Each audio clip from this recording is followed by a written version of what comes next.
आज के हम जिस संवाद के लिए हिंदू कॉलेज के इस विशाल सभागार में एकत्रित हुए हैं, उसको प्रारंभ करने के लिए इस संवाद के मध्यस्थ डॉक्टर शंकर कुमार को मैं यह मंच सुपुर्द करती हूँ। मेरा आपसे निवेदन है कि गुरु शिष्य के बीच इस संवाद को सुचारू रूप से आगे बढ़ाएं। चलिए, इस संवाद को शुरू करते हुए मैं आपको बता दूं कि कुछ प्रश्न जो मैनेजमेंट कमेटी है इस सोसाइटी की, उन्होंने मुझे प्रदान किया है और संभवतः ये प्रश्न आपके ही प्रश्न हैं।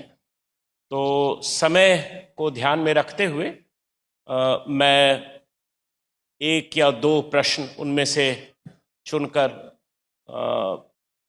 प्रोफेसर रामेश्वर राय और डॉक्टर विकास दिव्यकीर्ति के समक्ष रखूंगा, और उससे इतर अगर डिस्कशन के बीच में कुछ बातें आती हैं तो देखते हैं कि उसको कैसे आगे बढ़ा सकें, और उसके पश्चात आप भी एक दो प्रश्न पूछ सकते हैं। तो पहला प्रश्न प्रोफेसर रामेश्वर राय से है। एक गुरु का सबसे बड़ा संतोष क्या है? एक शिक्षक को अपने विद्यार्थी की कौन सी उपलब्धि सबसे ज्यादा संतोष देती है? मुझे लगता है कि एक शिक्षक की सबसे बड़ी उपलब्धि यह है कि एक बिंदु पर आकर वह अपने शिष्य से सीखने की स्थिति में आ जाए। सिखाना शुरू करता है, निष्पत्ति सीखने से होती है। यूट्यूब की कृपा से और उन परिस्थितियों से जिनमें अब चीज़ें उपलब्ध हैं, तो विकास को मैंने बहुत सुना है और विकास को मैंने बहुत देखा है। और सुनते और देखते हुए मुझे लगता है कि अगर मैंने अध्यापन कर्म चुना तो उस अध्यापन कर्म की जो चरम निष्पत्ति है कि अपने ही विद्यार्थी से सीखने और जानने की अनंत दिशाएं मेरे सामने हैं, तो शिक्षक की उपलब्धि ये है कि वह अपने शिष्य से सीखने की स्थिति में आ जाए।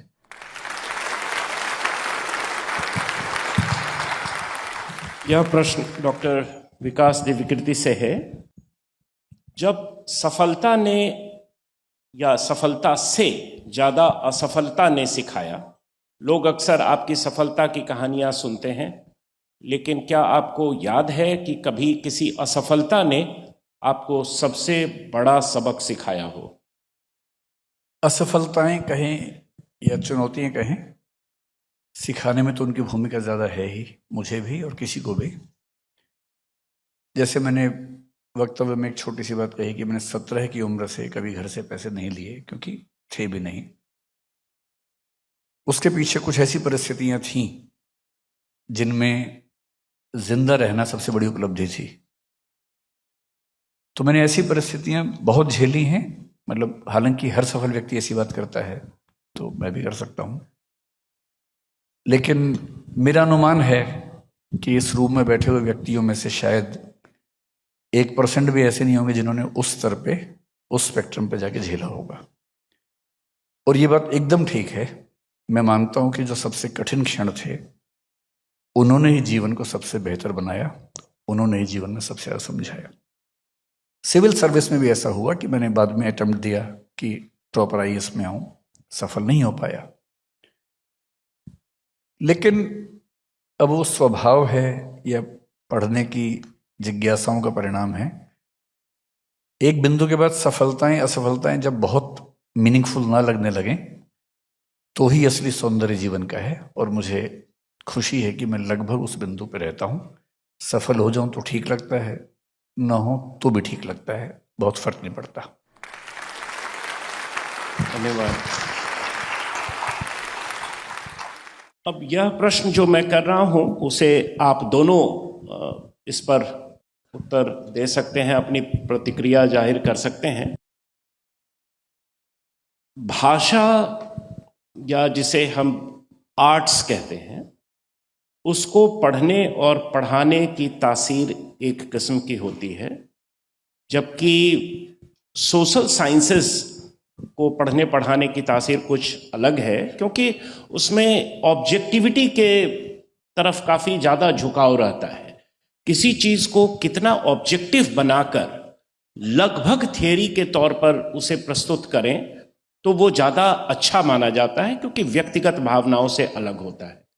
जबकि साहित्य में भावनाएं जो हैं, व्यक्तिगत भावनाएं जो हैं, वो काफ़ी महत्वपूर्ण होती हैं। तो डॉक्टर विकास देवकीर्ति सोशल साइंस से इनकी शुरुआत हुई अंडर ग्रेजुएट लेवल पर, और ये भाषा की तरफ गए। और प्रोफेसर रामेश्वर राय के बारे में उन्होंने खुद कहा कि इंटरडिसिप्लिनरी का पहला जो स्वाद है, इंटरडिसिप्लिनरी टीचिंग का पहला स्वाद उन्होंने चखाया। तो इसके ऊपर, इसमें क्या कभी आपको द्वंद्व जैसी स्थिति लगी, या आपको लगता है कि दोनों बिल्कुल पोलर अपोजिट्स हैं और उसको सम्मिश्रित कर कर कैसे प्रस्तुत किया जाए? अगर प्रस्तुत किया जाए वो इंटरेस्टिंग तो होगा लेकिन रियलिस्टिक नहीं है। तो इस पर मैं प्रतिक्रिया जानना चाहूँगा आप दोनों का। भाषा को लेकर एक वहम तो मैं नहीं कहूँगा, लेकिन एक धारणा वैसी बनी हुई है कि भाषा एक अलग किस्म की चीज़ है। भाषा ऑर्नामेंटल होती है, आभूषण धर्मी होती है। यानी भाषा अपनी बात को सजाकर कहने का उपकरण है। भाषा उपकरण नहीं है। दरअसल भाषा में ही आप सोचते हैं। सोशल साइंस में आपके पास सोचने के लिए कुछ नहीं है। सोशल साइंस में जो है वह उपलब्ध है, उस उपलब्धता को केवल प्रकट कर देना है। भाषा पढ़ाने वाले लोग, साहित्य पढ़ाने वाले लोगों के पास कुछ भी उपलब्ध नहीं है सिवाय एक चट्टान के। भाषा उस चट्टान को मूर्ति में बदलती है, लेकिन जो मूर्ति बनती है वो चट्टान की नहीं बल्कि उस मूर्तिकार की होती है जो उसकी चेतना में है। इसलिए भाषा पहले से उपलब्ध चीज को उसी रूप में प्रस्तुत नहीं करती, बल्कि साहित्य में जो कुछ भी है वह भाषा में है और भाषा के माध्यम से है। यानी भाषा मीडियम नहीं है, वो स्वयं ही वह सांस है जो आप कहना चाहते हैं। तो मुझे लगता है कि अगर सोशल साइंस फेफड़े हैं तो भाषा उसकी सांस है, और जब सांस ना हो तो फेफड़े केवल एक्सरे का मैटर रह जाता है। इसलिए फेफड़े में अगर जिंदगी को धड़कना है, वो धड़कन भाषा की होगी। इसलिए जिस आदमी के पास और जिस अध्यापक के पास भाषा की नमी नहीं है, वह तथ्यों को दे सकता है, लेकिन तथ्यों के भीतर जो जीवन है, तथ्यों के भीतर जो स्मृति है, तकलीफ है या सपने हैं, वे भाषा के बगैर नहीं आ सकते। भाषा काठ की बनी हुई मूर्ति में या पत्थर की बनी हुई मूर्ति में प्राण प्रतिष्ठा है।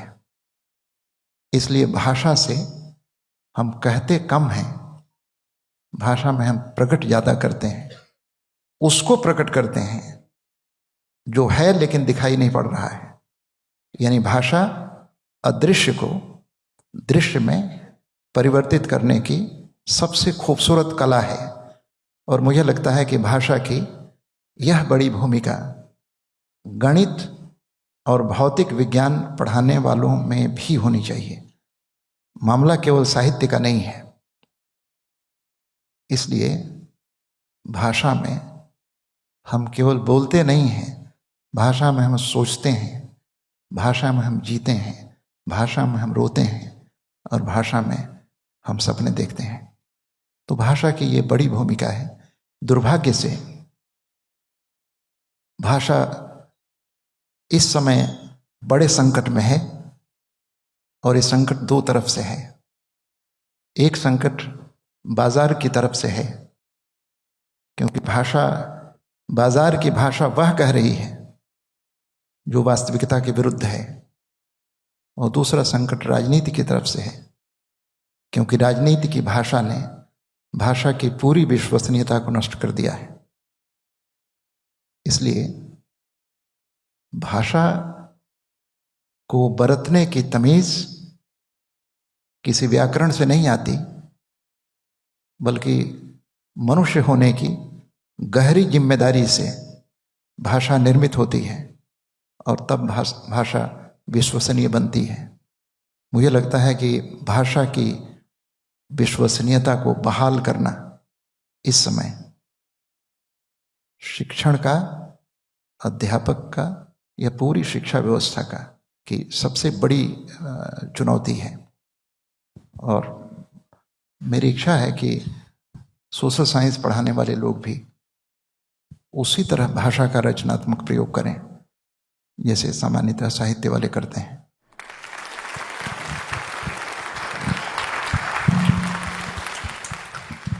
मेरे ख्याल से भी सोशल साइंसेस और भाषा को इतना बहुत अलग मान के चलने में दुविधा होती है। सोशल साइंस का जन्म वहाँ से हुआ जब हम सोसाइटी को बनाने वाली चीज़ों को साइंस के पैमाने पर पढ़ना चाहते थे। इसलिए सोशियोलॉजी को सबसे पहले सोशल फिजिक्स कहा गया। बहुत कोशिश की ऑगस्ट कॉम्ट ने, डर्कहाइम ने, कि हम समाज को फिजिक्स की तरह से पढ़ के फिजिक्स जैसे कानून बना के समझ सके। लेकिन फिर ये 19th सेंचुरी का एक मदहोशी थी, पागलपन था कि सोशल साइंसेस के हर विषय में फिजिक्स और केमिस्ट्री जैसी ऑब्जेक्टिविटी की तलाश चल रही थी। 20th सेंचुरी आते आते ये समझ में आना शुरू हुआ सभी सामाजिक विज्ञानों को कि हम ह्यूमन बीइंग को ठीक वैसे नहीं समझ सकते जैसे किसी ऑब्जेक्ट को समझते हैं, और ह्यूमन बीइंग द्वारा बनाई गई सामाजिक संरचनाओं को उस ऑब्जेक्टिव तरीके से कैसे समझें जैसे रसायन के यौगिकों को समझते हैं। इसलिए हर विषय में एक बात आई कि हमें ऑब्जेक्टिव होना है पर सब्जेक्टिविटी का सम्मान करते हुए होना है। जैसे मैक्स वेबर ने समाजशास्त्र में पहली बार कहा कि हम इंटरप्रिटेटिव अंडरस्टैंडिंग की बात करेंगे, केवल ऑब्जेक्टिव अंडरस्टैंडिंग की बात नहीं करेंगे। ये ट्रेंड बन गया। आज भी कुछ कुछ वैसा ट्रेंड है। पोस्ट मॉडर्निज्म में हमने पढ़ा कि जितने बड़े बड़े आख्यान हैं, मेटा नैरेटिव्स हैं, वो सब मीनिंगलेस हो चुके हैं। ऑब्जेक्टिविटी का जो क्रेज 19th सेंचुरी में था, अब वैसा क्रेज नहीं बचा है साइंस को छोड़ के। जहां तक भाषा की बात है, भाषा बनती है समाज में, न कि लेबोरेटरी में। समाज अपने संचित अनुभवों से, बातचीत से भाषा के नियम गढ़ता है। इसलिए किसी भी भाषा के नियम एग्जैक्टली ऑब्जेक्टिव हो नहीं पाते, जैसा कि हम किसी साइंस में देखते हैं। लेकिन साहित्य लिखना, भाषा में बोलना एक बात है, बोले हुए या लिखे हुए का अध्ययन करना, रिसर्च करना दूसरी बात है। प्रेमचंद होने के लिए, वाल्मीकि होने के लिए, कालिदास होने के लिए आपको बहुत भावुक और बहुत संवेदनशील होना लाजमी है, जरूरी है। उसके बिना काम ही नहीं चलेगा। अगर किसी गरीब, वंचित, पीड़ित व्यक्ति को देख के आपकी आंख से आंसू ना निकलें, खून के आंसू ना निकलें, तो आप उस पर कहानी, उपन्यास, कविता कैसे लिखेंगे? लेकिन लिखी हुई कविता का अध्ययन करने के लिए, विश्लेषण करने के लिए बहुत इमोशनल होने की बजाय बहुत रैशनल, ऑब्जेक्टिव और मेथोडिक, व्यवस्थित होना भी जरूरी है। तो मेरा मानना यह है कि भाषा के विद्यार्थी को ऑब्जेक्टिव भी होना चाहिए, साहित्य के विद्यार्थी को ऑब्जेक्टिव भी होना चाहिए, क्योंकि साहित्य के विद्यार्थियों की ये कुख्याति आजकल सुनने को मिलती है कि वो भावनाओं में बहते हैं, लेकिन तथ्यों की बात, ऑब्जेक्टिविटी की बात करने से बचते हैं। और ये दुनिया जिन उसूलों पे चलती है, इस दुनिया में जिंदा रहने के लिए जिन उसूलों पे चलना पड़ता है, उसमें ऑब्जेक्टिविटी की भूमिका भी बड़े पैमाने पर है। तो साहित्य के विद्यार्थियों से मेरा निवेदन ये होता है कि सिर्फ भावना की तरफ ना झुकें, उसके साथ ऑब्जेक्टिविटी को भी शामिल करें। और सोशल साइंसेस से ये निवेदन रहता है कि केवल मनुष्य को एक पुतला ना समझें, स्टिमुलस रिस्पॉन्स का पुतला ना समझें, उसके इमोशंस को महत्व दें। एक छोटा एग्जाम्पल तक बात खत्म करता हूँ। शंकर जी इतिहास के विद्यार्थी हैं, ऑब्जेक्टिविटी की बात इतिहास में खूब होती है, और मैं अक्सर क्लास में एक मजाक करता हूं कि ऑब्जेक्टिव इतिहास वो लिखेगा जो कहेगा कि मैंने सिर्फ वो लिखा है जो अभिलेखों में, पुरातात्विक साक्ष्यों में, सिक्कों से साबित होता है, उसके बियॉन्ड एक लाइन भी अपने मन से नहीं लिखी है। ऑब्जेक्टिव है, वस्तुनिष्ठ है।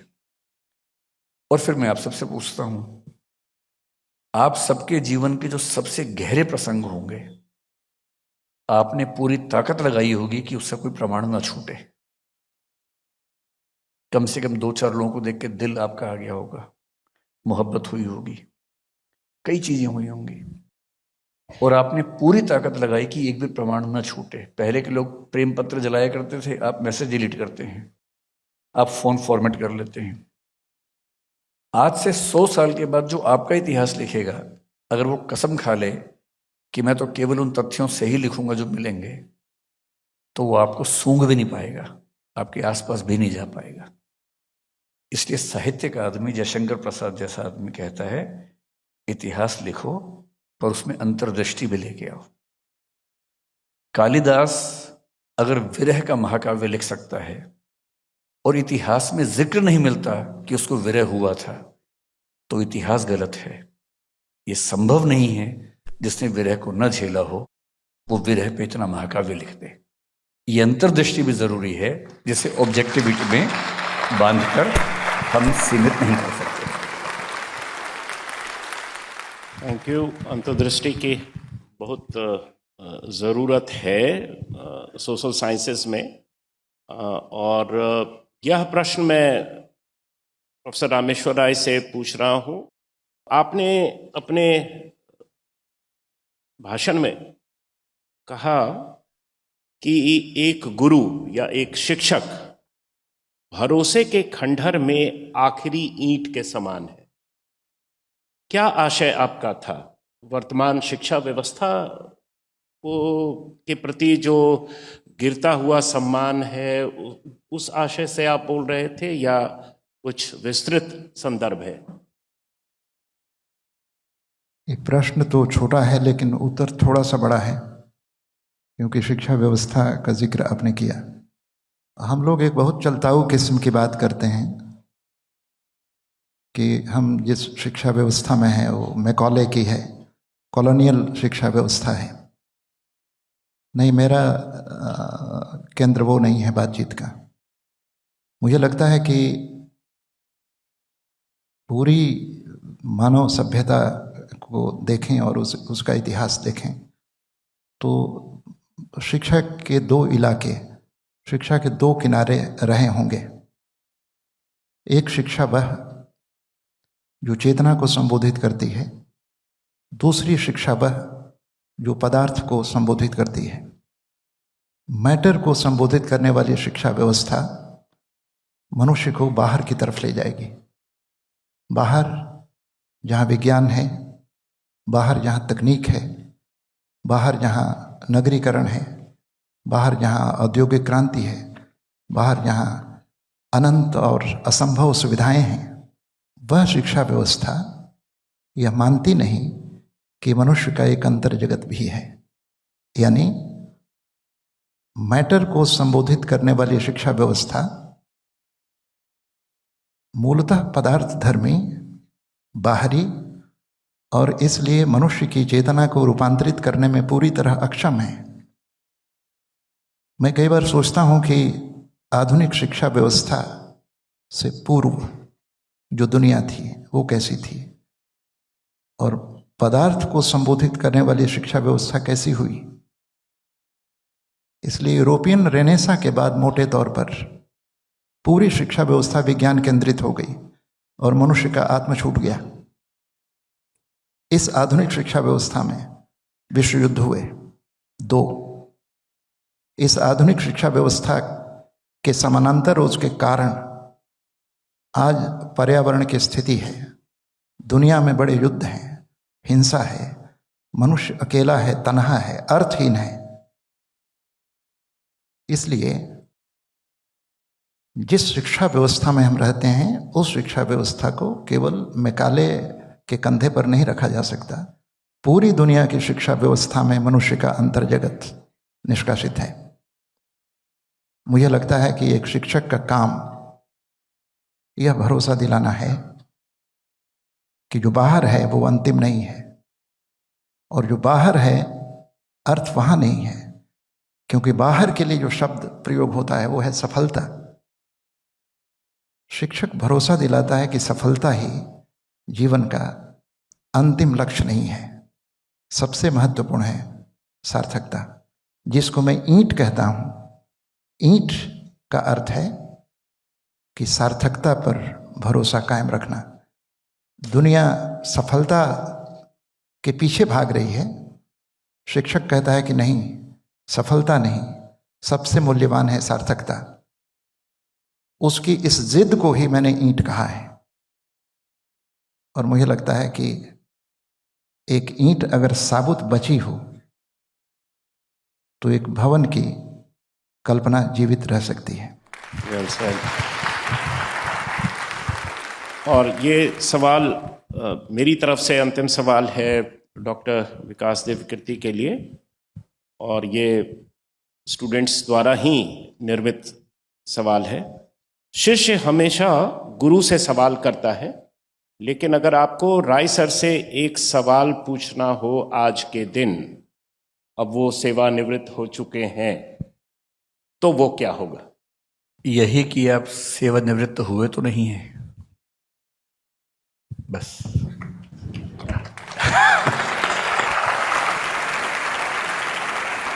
सेवा से निवृत्त होना और कार्य से निवृत्त होना तो अलग अलग बातें हैं। और मैं 2 वजहों से कहूंगा कि सर कभी कार्य से निवृत्त ना हो। 2 वजहों से। एक तो इसलिए कि सर ब्रह्म राक्षस ना बने, ये मैं खुद से भी कहता हूं, सबसे कहता हूं। हिंदी साहित्य में ब्रह्म राक्षस एक कविता है, एक प्रतीक है। इसका मतलब ये होता है कि जितना ज्ञान जीवन भर में हमने अर्जित किया, अगर वो दे के नहीं गए तो प्रेत योनि में भटकना पड़ता है। इसलिए हर ज्ञानी व्यक्ति की जिम्मेदारी है कि जितना सीखा है यहीं छोड़ के जाना है। अब सर ने सीखा ज्यादा है तो खतरा भी ज्यादा है और जिम्मेदारी भी ज्यादा है। तो एक तो इसलिए कि ये तसल्ली का भाव होना बहुत जरूरी है कि जो हमने सीखा हमने समाज को लौटा दिया। दूसरा, इसमें एक स्वार्थ भी होता है। मैं कल परसों घर में था तो टीवी पर अचानक एक फिल्म आ रही थी, मुन्ना भाई MBBS। उसका एक दृश्य था। दृश्य ये था कि एक बूढ़ा व्यक्ति हॉस्पिटल में एडमिटेड वार्ड में है, जिसका बेटा उसी अस्पताल में डॉक्टर है। वो बहुत कोशिश कर रहा है पर उसके पिताजी किसी भी तरह से ना खा रहे हैं, ना पी रहे हैं, ना जूस पी रहे हैं, ना दवाई खा रहे हैं, और उसने हार मान ली है। इतने में मुन्ना भाई का आगमन होता है। मुन्ना भाई एकेडमिकली डॉक्टर नहीं है, इंट्यूटिवली डॉक्टर हैं। वो इंट्यूशन के स्तर पे समझते हैं कि किस चीज की जरूरत है। वो मेडिकल साइंस की किताबों में नहीं लिखा होता है, वो अंतः प्रज्ञा से समझ में आता है। और वो कह रहे हैं कि भाई सर्किट एक काम करो, कैरम बोर्ड लेके आओ। तो डॉक्टर लोग जो औपचारिक व्यवस्था वाले घबरा जाते हैं कि ये क्या बात है, तुम अस्पताल में कैरम बोर्ड मंगवा रहे हो। तो मुन्ना भाई का अपना तरीका है कि उठवा दूंगा, चुप बैठ। कैरम बोर्ड आता है, क्योंकि उन्होंने पता कर लिया कि बूढ़े पिताजी को कैरम बोर्ड खेलने में बड़ा मजा आता था। कैरम बोर्ड आ गया है, लोगों ने खेलना शुरू किया, कैरम की आवाजें आई, उस बूढ़े व्यक्ति के कान में आवाज गई, जिज्ञासा हुई, उठा, धीरे धीरे वहां तक पहुंचा। जैसी पहुंचा एक सीट तुरंत खाली कर दी गई उनके लिए। वो आके बैठे। एक बहुत मुश्किल आखिरी शॉट है, स्ट्राइकर इधर है, जो गोटी लेनी है वो सामने की तरफ ना होके पीछे की तरफ फंसी हुई है, किसी कोण से नहीं जा पाएगी। मुन्ना भाई कह रहे हैं कि ये तो नहीं जाएगी पापा, सर्किट कह रहे ये तो नहीं जा पाएगी। वो बूढ़ा आदमी क्या कर रहा है, इशारे से ऐसे गुस्से के भाव से चुप रहो, और वो देख रहा है। एक खास कोण पे स्ट्राइकर मारता है दीवार पे, वो 3 तरफ से घूम के आता है, गोटी पे लगता है और गोटी अंदर चली जाती है। लोग सन्न है कि ये क्या हुआ, और उसके बाद जो हुआ वो ज्यादा जरूरी है। उसके बाद उसका हाथ उठता है जूस के गिलास की तरफ, वो जूस का गिलास लेता है, पूरा पी जाता है। इसलिए सेवानिवृत्ति एक बहुत ही बुरा शब्द है। जब तक आखिरी सांस हो व्यक्ति को वो काम करना चाहिए जो उसका स्वधर्म है, और सर का स्वधर्म है पढ़ना पढ़ाना। और इसलिए अगर आप कहेंगे कि मैं क्या पूछूंगा, मैं यही पूछूंगा कि सर अब सेवानिवृत्त तो नहीं होंगे ना, और इसका मतलब है कि आखिरी सांस तक पढ़ना और पढ़ाना जारी रहे। वो समाज के हित में भी है और व्यक्ति के हित में भी है, क्योंकि अपने स्वधर्म से जुड़ के जीवन जीना, इससे बेहतर क्या जीवन हो सकता है किसी के लिए भी। मुझे बोलना है इस पर। नहीं, मैं केवल एक बात कहना चाहता हूं कि अध्यापन मेरा सेवा कर्म नहीं है। तो जब सेवा कर्म नहीं है तो सेवानिवृत्ति का प्रश्न ही नहीं है।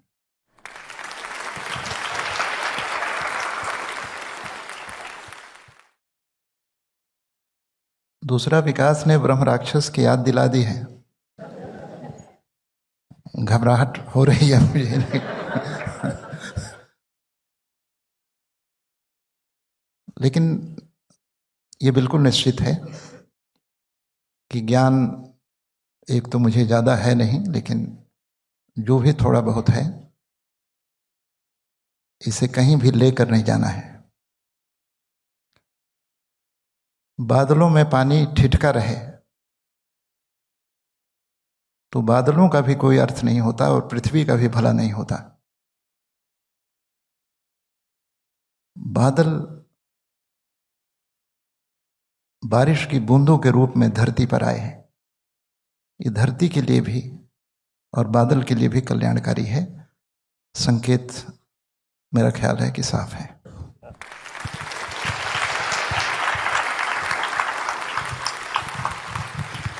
संवाद में पूर्ण विराम नहीं होते।